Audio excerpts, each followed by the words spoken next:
Hello viewer, how to delete the this is our site. This is the revolution slider.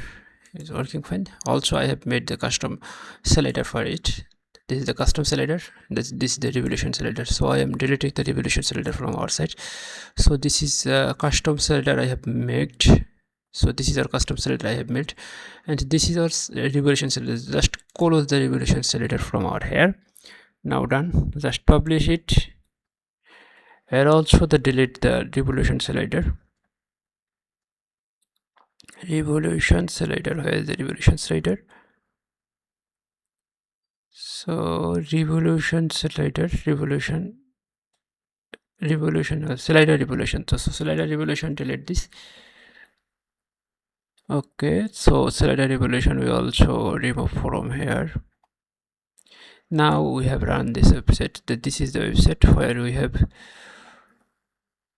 without the slider revolution, our website is run now. This is the custom slider revolution. This is the custom slider we have used here. The code. This is our slider code to make the website is super fast. That's why we have used this for. So thank you.